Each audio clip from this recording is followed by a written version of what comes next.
very powerful presentation, and I will pick on some of the points you have raised, although you raised a lot of them.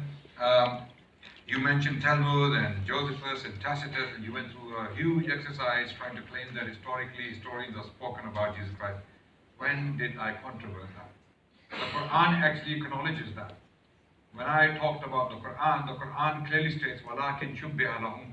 It appeared to them, so they started to believe this idea was spread, people started to write about it.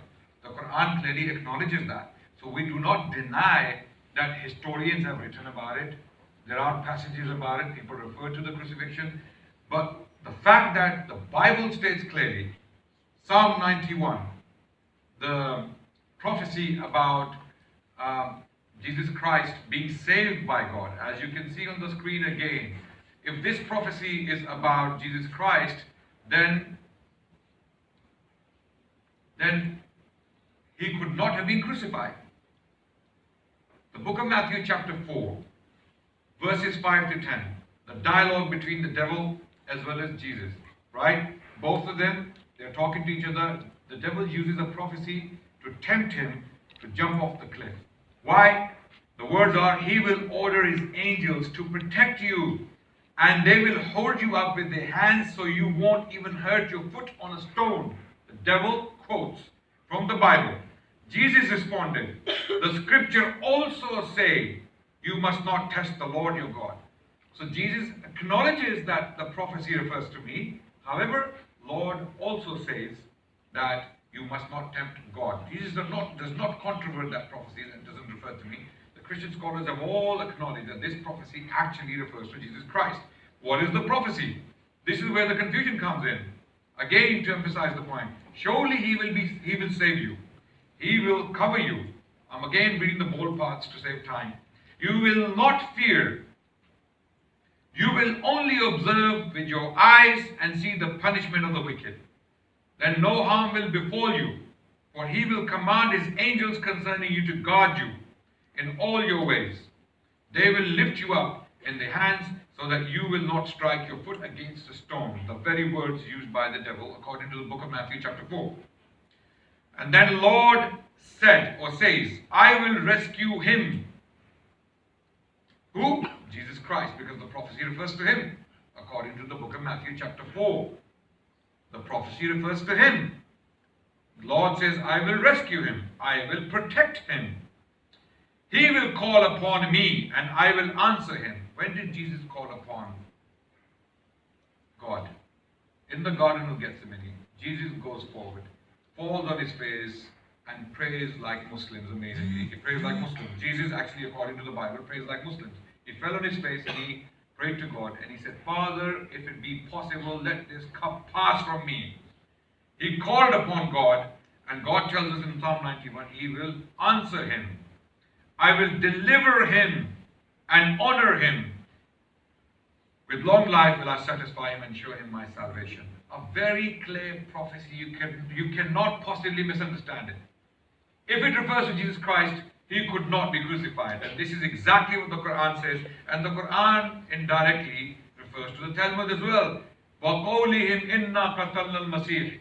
As for the Jewish saying, as for when the Jews say that we killed him, the Messiah, son of Mary, the messenger of God, وَمَا قَتَلُوهُ وَمَا صَلَبُوهُ وَلَكِنْ شُبِّهَ لَهُمْ. They killed him not, they crucified him not, rather it appeared to them so. This is exactly what the Quran is saying. So Quran acknowledges that the historians have stated this. Christians believe this. Christians think that's what happened, but it didn't happen. The Quran is saying it didn't happen because God promised he will protect him, he will save him. I want Bernie to come back when he does to address Psalm 91. How are you going to respond to this? How are you going to respond to this? Is God lying? Is God making false promises? He says, I will save you, I will protect you. A stone will not prick your foot. In other words, even a scratch won't touch you. You won't be scratched. Jesus was lashed. He was brutally nailed to the cross, bled. He was treated in an absolutely barbaric way according to the biblical narrative, which is very inconsistent. I don't have time to go through that. If you read the Gospel of John, and the Synoptic Gospels, you will see the inconsistencies in the narrative. The details are very, very different when it comes to the matter of crucifixion alone. If the same God is revealing these 4 Gospels to these 4 respective authors, why is He revealing different information to them on the matter of crucifixion alone? And I hope I get the time in the Q&A to go through some of the differences I'm talking about. The same God could not be revealing the same information or different information to all these people to confuse the masses. So now, next point is the Trinity, 381 CE. And Bernie came back and he said, well, the Trinity is stated by all these church fathers.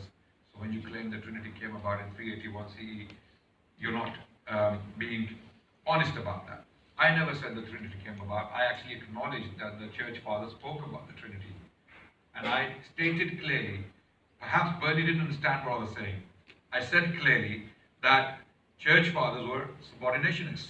They believed in a hierarchy. They believed that Jesus Christ, the Son, was made from the essence of the Father, such as the Tertullian. Tertullian was a church father who mentioned the word Trinity for the first time, according to some people, Trinitas, in the Latin language. And how he described this Trinity is a hierarchy. The Father made the Son from His essence, and the Son made the Spirit from His essence. Therefore, there's a hierarchy. So, the Spirit is subordinate to the Son is subordinate to the Father, therefore there's a hierarchy. They never believed co-equality of the 3 persons. Hence, the delay in defining the Trinity as the Christians believe in it today.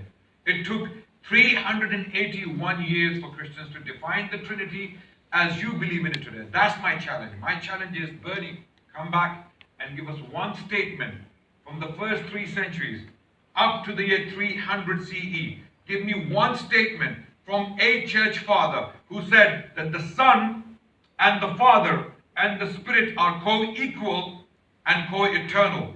Co-eternal you might find. You know this statement, ego eimi, or I am, before Abraham was I am. It doesn't prove Jesus is God. It simply proves that Jesus was there before Abraham was created. It doesn't make Him God, right? I know you're saying that He used the word Yahweh to refer to Himself. No, He never. Because when we look at these passages, what comes up now, Jesus is categorically denying His divinity if He was divine. This is where we differ. We, the Christians and the Muslims, differ on these matters, primarily the crucifixion and the divinity. Other than that, we can agree with each other. Jesus was a great prophet. He was a noble character. He was an amazing person. He was born of Virgin Mary. Mary was a great woman. There's an entire chapter in the name of Mary in the Quran, chapter 19. And the way it paints Mary in the Quran, you will not find a passage in the New Testament glorifying Mary the way the Quran glorifies her. There's nothing about the mother of Muhammad in the Quran. And there's an entire chapter named after Mary in the Quran. And the way it glorifies Mary is absolutely mind-blowing. I have 5 more minutes. Did I have 13 minutes in total? Yeah. So, okay. So I'll continue. So, Mark chapter 10, verses 17 to 18. What do we read? Jesus is categorically denying that He's God. A man comes to Him,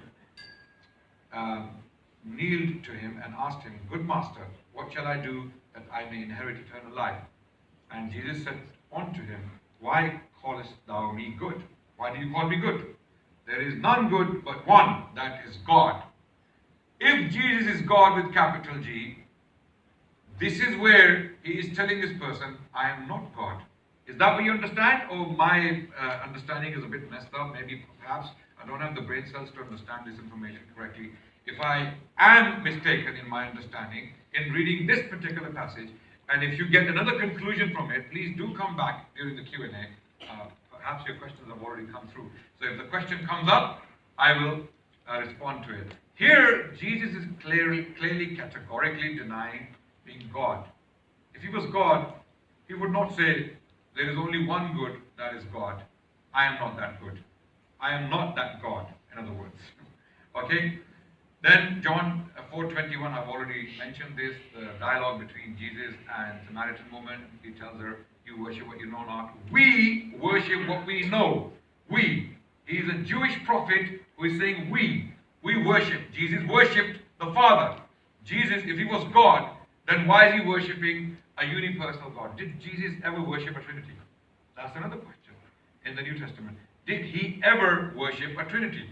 He worshipped a unipersonal God, which is the Father. He did not mention the third person or the second person. Was he worshipping a Trinity? Never. You do not find anything like that in the New Testament. So he confirms the Jewish conception of divinity or Godhead, which is what? Unipersonal. Jews never worshipped a Trinity, right? And by the way, there are Christian theologians who are confirming that the Trinity is absolutely absent in the Old Testament. Who says so? William Lane Craig, a great theologian from the US, a philosopher. He has clearly stated in his lectures that do not try to prove the Trinity from the Old Testament. It doesn't exist there. There are others like Bruce Metzger in his work, An Oxford Companion to the Bible. He states clearly, the doctrine of the Trinity as the Christians believe in it today is nowhere to be found in the New Testament. It's not there. It had to be carved, it had to be defined, it had to be extended. Extra biblical terms would have to be applied to come to this conclusion which the Christians have today. So John 14:28, Jesus said, you have heard how I said unto you, I go away and I come again unto you. If you loved me, you would rejoice, because I said, I go on to the Father, for my Father is greater than I. When Bernie quoted that verse from the Bible, that Jesus said, I and Father and I are one, we have no problem with that. And then he said, his disciples are one with him. Okay, if that's the case, if Jesus is God, then his disciples are one with him. They are also gods, right? They are also gods by that virtue. So Bernie's reasoning in that sense doesn't work. Here Jesus is saying, the Father is greater than I. In other words, status, importance, significance, the Father is greater than I. Right? So it is very, very clear in these passages that Jesus is categorically denying his divinity. Mark 13:32 states, but of that day and that hour knoweth no man, no, not the angels which are in heaven, neither the Son, but the Father. So Jesus had no knowledge of the hour. There are so many other passages I can quote in this regard to show that Jesus categorically denied. In fact, in the Gospel of John chapter 17 verse 3, Jesus categorically states that Father is the only true God. This was the most difficult passage for Trinitarians to deal with. For centuries they struggled. In some cases they even changed the wording to prove the doctrine of the Trinity. Father is the only true God. The words of Jesus Christ in the Gospel of John chapter 17 verse 3. Father is the only true God. Monos, lithinos in the Greek language, that means uniquely true. Only him. So if that's the case, is Jesus God? Why did the Christians struggle to believe this for 4 centuries? The majority of the Christian world was Unitarian. My time is up.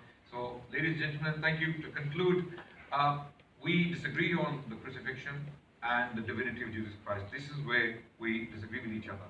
And I have shown you today as to why the Muslims have this belief in the absence of the crucifixion from the life of Jesus, and that he was not God. We have very strong reasons to believe these things. We cannot attribute things to him that cannot be substantiated in the light of both scriptures, the Bible and the Quran. Thank you very much.